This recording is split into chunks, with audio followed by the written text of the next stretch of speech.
Line का जवाब भी होगा। हम लोगों की टाइम बाउंड स्ट्रेटजी क्या है इस टारगेट को अचीव करने के लिए, ये मैं थोड़ा सा समझना चाहूंगा आपसे। ये बस खाली एक लाइन में बता दें। इसकी स्ट्रेटेजी जो है 9 दिन की है। टाइम बाउंड स्ट्रेटजी, टाइम 9 दिन, बाउंड 9 स्ट्रेटजी डेज, 9 डेज, केवल 9 दिन। यदि जुड़ने वाले अपने संकल्प को पूरा करते हैं तो 9 दिन में परिवर्तित भारत होगा, क्योंकि 9 दिन के बाद सत्ता में और जो है प्रशासन में बैठे लोग आपके साथ गड़बड़ी करने की स्थिति में नहीं आएंगे। क्योंकि यदि वो गड़बड़ी करेंगे तो ये 100 करोड़ लोग छत पर चढ़ के जब थाली बजा के कहेंगे तो वो शंखनाद को जो है ना टॉलरेट करना किसी की बस की बात नहीं होगी। और यदि वो मोटी खाल करके यदि वो उसे टॉलरेट भी करेंगे तो 2024 में आर्टिकल 311 के तहत उन सब लोगों को डिसमिस कर दिया जाएगा, क्योंकि उसके साक्ष्य भी होंगे। तो आज वो मोटी खाल इसलिए रखे हुए हैं क्योंकि सैया भाई कुतवाल हैं। 2024 में वो ऐसा करने की स्थिति में नहीं रहेंगे। तो ये यदि देखिए ये जो है आपके ऊपर निर्भर है।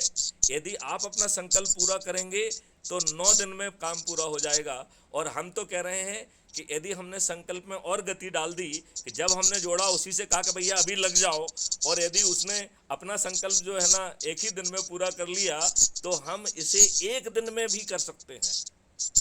अभी हम क्या कह रहे हैं कि हमने 10 जोड़ा, फिर जो दूसरा व्यक्ति है वो अगले दिन से 10 जोड़ेगा। वो अगले दिन से 10 क्यों जोड़ेगा? आज आपने जोड़ा, जैसे ही उसको जोड़ा वो दूसरे मिनट से चालू हो गया है, तो उसे 10 जोड़ने में कितनी देर लगना है? और हमें 10 लोगों को जोड़ने से ही 90% हमारा काम पूरा हो रहा है। तो यदि माने कि हमने 10 को जोड़ा और उन्होंने अपने भी 10 उसी समय जोड़ लिए, फिर उसने भी 10 मिनट जोड़ लिए, तो हम एक दिन में भी इस लक्ष्य को पूरा कर सकते हैं। इसमें कोई अजूबा नहीं है।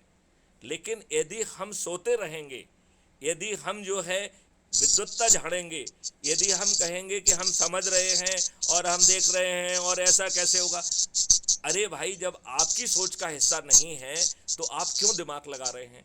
यदि आप इस चीज़ के एक्सपर्ट नहीं हैं तो ये चाणक्य मैथिली शरण गुप्त के ऊपर छोड़ दीजिए ना।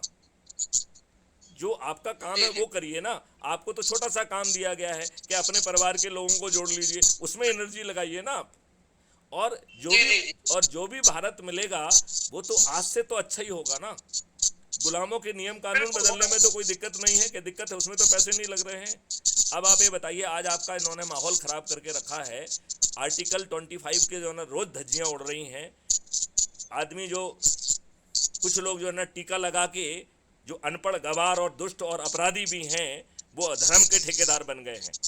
वो जो है ना ये कह रहे हैं कि यदि आपको हिंदुस्तान में रहना है तो जय श्री राम कहना होगा। ये पूर्णतः असंवैधानिक है और गलत है और ये फिजा खराब करने के लिए है। ये कोई देशभक्त लोग नहीं है। दूसरा जो है मुस्लिमों को भी इस बात का कोई हक नहीं है कि वो कहें कि मेरे धर्म को मानो नहीं तो तुम काफिर हो और जो है मैं इसको मारूंगा और जो है मुझे जन्नत मिलेगी और 72 हुरें मिलेंगी। ये आर्टिकल 25 का उल्लंघन है। मैं भूतनाथ जी आपको बता रहा हूँ 4 सेक्शन के एक्ट से ये सब धराशायी हो जाएंगे। इनके पिताजी की औकात नहीं होगी कि कोई गड़बड़ कर दे। और मैं अभी आपको 1 मिनट में समझाता हूँ। आप ये बताइए, हम 4 सेक्शन का आधा पेज का एक्ट लाएंगे जिसमें कहा जाएगा आर्टिकल 25 का जो भी उल्लंघन करेगा वो हीनस ऑफेंस होगा, अजमानती होगा।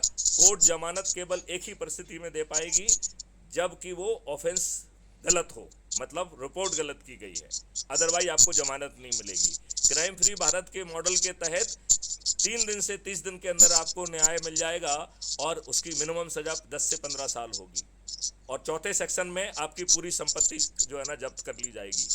और यदि आपके पीछे संगठन खड़ा होगा तो संगठन की पूरी शक्ति खड़ा कर ली जाएगी। अब मैं आपको कह रहा हूं किसकी औकात है? ओवैसी की औकात है? हम तो कह रहे हैं भाजपा की औकात है दंगा कराने की। आरएसएस की औकात है? आरएसएस की पूरी संपत्ति जब्त कर ली जाएगी। ये सिर्फ गड़बड़ियां इसलिए हैं क्योंकि हम ना ठीक ढंग से कानून बनाते हैं, ना हमारा सोच है, ना चिंतन है। दंगे करा के हम सत्ता में आना चाहते हैं, ये हमारा सोच का हिस्सा है। सर, आप जैसे लोगों, आप की तरह लोगों को एक्साइटेड करने के लिए हम लोगों के पास क्या टूल्स हैं और उसकी विजिबिलिटी आपके लोगों पास को इतने अवेयर करने आपके के लिए पास आगे लागू। आपने बहुत ही सुंदर प्रश्न किया। मैं तो इस प्रश्न को पूछने के लिए आपका हृदय से आभारी हूँ। तो जो टूल्स हैं वो क्राइम फ्री भारत के का यूट्यूब चैनल है जिसमें 3300 से ज़्यादा वीडियोज हैं जो बता रहे हैं कि क्राइम फ्री भारत का एग्रो मॉडल कैसे जो है ना किसानों की आमदनी 5 गुना और मजदूरों की आमदनी 10 गुना करेगा। ये तो पहले दिन की बात कर रहा हूँ, आगे चल के तो जो है ना भारत में कोई गरीब ही नहीं बचेगा, भारत में किसी को पीएम आवास योजना की ज़रूरत नहीं होगी। तो आपको बहुत ही डिटेल में हमारे सोलो वीडियोज मिल जाएंगे और हम जैसे आपसे बात कर रहे हैं, जैसे अभी अपनी जो बात हो रही है, इट इज़ बीइंग रिकॉर्डेड, ये अभी 15 मिनट के बाद अपलोड हो जाएगी जो आपको crime free Bharat YouTube channel पे अवेलेबल हो जाएगी।